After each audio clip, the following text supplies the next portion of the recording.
Hello friends, this is एवनाइट। Welcome back to my YouTube channel. आज हम बात करेंगे कि जो नीट, जेईई या नेट के एग्जाम्स के पोस्टपोन होने की बात चल रही है, क्या वो पोस्टपोन हो सकते हैं और क्या है ये पोस्टपोन होना चाहिए कि नहीं होना चाहिए, इसके बारे में हम कुछ बात करेंगे। और साथ साथ हम ये भी बात करेंगे इस मामले में कि आपको एज ए स्टूडेंट क्या करना चाहिए अभी, क्योंकि ये बहुत डिफिकल्ट टाइम है, बहुत ही इंपॉर्टेंट टाइम है आपके लिए। तो इस वीडियो को जरूर पूरा देखिएगा और अगर आपको वीडियो पसंद आएगी तो प्लीज आप लाइक और सब्सक्राइब कर दीजिएगा। तो चलिए स्टार्ट करते हैं फटाफट। तो नीट और जेईई के एग्जाम जैसा आपको पता है कि हर साल जिस टाइम पे होते हैं, इस बार वैसे नहीं हो पा रहे हैं क्योंकि एक पैंडेमिक है जो कि सब कुछ, जिसने सब कुछ शिफ्ट कर दिया है, सब कुछ चेंज कर दिया है हमारा। लेकिन अब गवर्नमेंट ने डिसीजन लिया है कि आप एग्जाम्स करवाएंगे और सितंबर में एग्जाम्स होने वाले हैं और सितंबर तो आ चुका है। तो ये एक बहुत ही डिफिकल्ट टाइम है उन सारे स्टूडेंट्स के लिए जो कि उनको लग रहा था कि नहीं अभी एग्जाम्स नहीं होंगे, नवंबर दिसंबर तक जा सकते हैं। तो ये एक आपके लिए बहुत ही इंपॉर्टेंट टाइम है और क्या डिसीजंस आपको लेने हैं ये भी सोचने की बात है। बट उससे पहले कि क्या एग्जाम पोस्टपोन हो सकते हैं अभी भी, तो मेरा जो कहना है वो मुझे ऐसा लगता है कि ये सारी चीजें गवर्नमेंट के अंडर आती हैं और गवर्नमेंट जिस तरीके से इसको एग्जीक्यूट करना चाहती है, जो उसके प्लान्स हैं, मोस्टली वो वैसे ही होगा। क्योंकि उनके अंदर कुछ हो सकता हो अच्छे प्लान्स हो सकता हो कि बहुत अच्छे टर्न आउट नहीं हो हमारे लिए, ये तो हम नहीं जानते हैं। गवर्नमेंट जो भी डिसीजंस ले रही है, हमको उसके हिसाब से काम करना ही पड़ेगा क्योंकि हमारा करियर है ये, हमारा फ्यूचर है ये, हम इसको खराब नहीं जाने दे सकते हैं। तो जितना टाइम हमारे पास बचा है, जो भी चीज बची है, हम उसको कैसे यूज करें। तो मुझे ऐसा लगता है कि मोस्ट प्रोबेबली एग्जाम पोस्टपोन नहीं होंगे। आप डिसहार्टेंड मत होइएगा ये चीज सुन के कि आप कैसे करेंगे, हम हमारे पास टाइम नहीं है। कोई बात नहीं, आपके पास बहुत टाइम है। जितना टाइम बचा आप सब टाइम को यूज कर सकते हैं अपना। आपको बस स्मार्ट वर्क करना पड़ेगा यहाँ पे।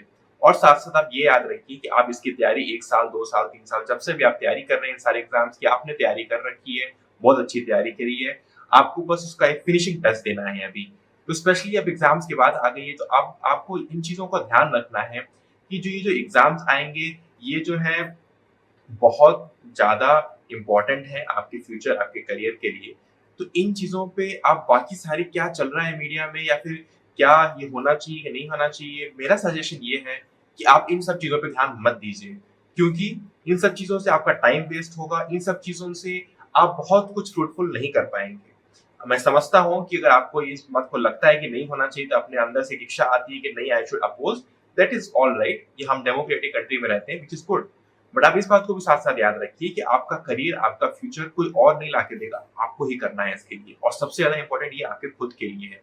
तो इस टाइम पर आपको जो करना है वो ये है कि जितना आपका सिलेबस है, आप उसको, आप टाइम फ्रेम जितना बचा हुआ है, जिस भी दिन एग्जाम 6 को 10 को 16 जो भी आपकी एग्जाम डेट पड़ रही है आपके एग्जाम के अकॉर्डिंग, उसके हिसाब से अपना टाइम फ्रेम डिसाइड करिए। लास्ट का एक दिन जरूर छोड़ दीजिएगा जिससे आप अपने माइंड को क्लियर कर पाए। एक दिन छोड़ के बाकी दिन को आप डिवाइड करिए अपना कोर्स स्ट्रक्चर की, इतना मेरे पास कोर्स है, इतने दिन बचे हैं, उसको आप डिवाइड करके आप उसको डेली डेली जितने भी पार्ट कवर करने कवर करिए। ओवरऑल कवर करिए, बहुत डीप में मत जाइएगा।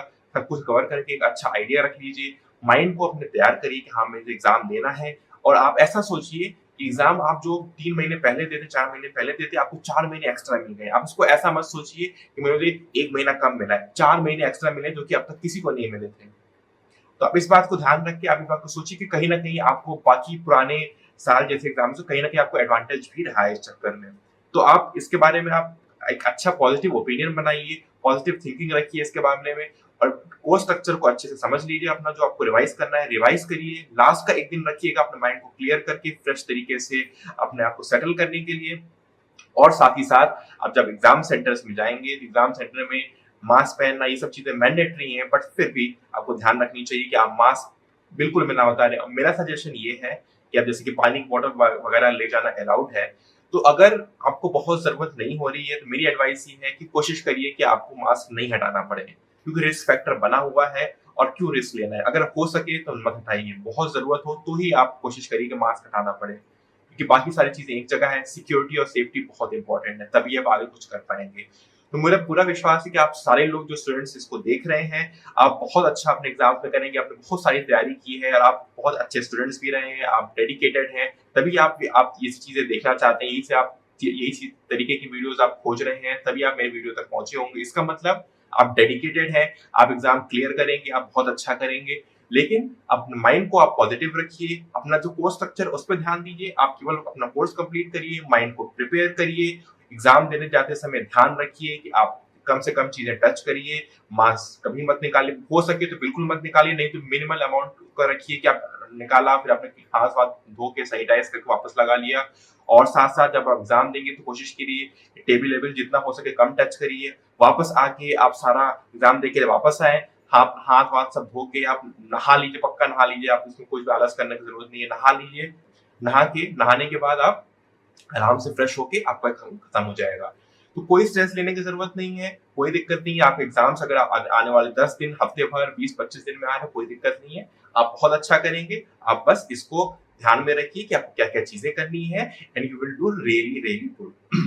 तो दोस्तों, फ्रेंड्स, थैंक्स अ लॉट, आपने पूरी वीडियो को देखा। अगर आपको कुछ इसमें अच्छी चीजें लगी हो, आपको कुछ हेल्पफुल लगा हो, तो मुझे बहुत ही अच्छा लगेगा। आप कमेंट सेक्शन में कुछ अगर आपको पूछना हो, कुछ डाउट्स हो, कुछ किसी भी तरीके के डाउट्स हो, अगर आप कुछ पूछना चाहते हैं, मुझसे डिस्कस करना चाहते हैं, आप feel free to do that. मैं हैप्पीली आपका सपोर्ट करूंगा, आपकी हेल्प करूंगा। मैं इसीलिए हूँ कि आपको कुछ भी एडवाइस कर सकूं। मैं भी इस फेज से गुजरा हूँ कुछ टाइम पहले, मैं समझ सकता हूँ कितना स्ट्रेस, कितना टेंशन होता है। कोई बात नहीं, सब अच्छा होगा, आप ध्यान से करिए, हेल्प करने के लिए लोग तैयार हैं। आपको एग्जाम देना है, दीजिए and you will nail it. Thanks a lot, guys. Thanks for watching my video. And if you have liked it, please like and subscribe. And thanks a lot.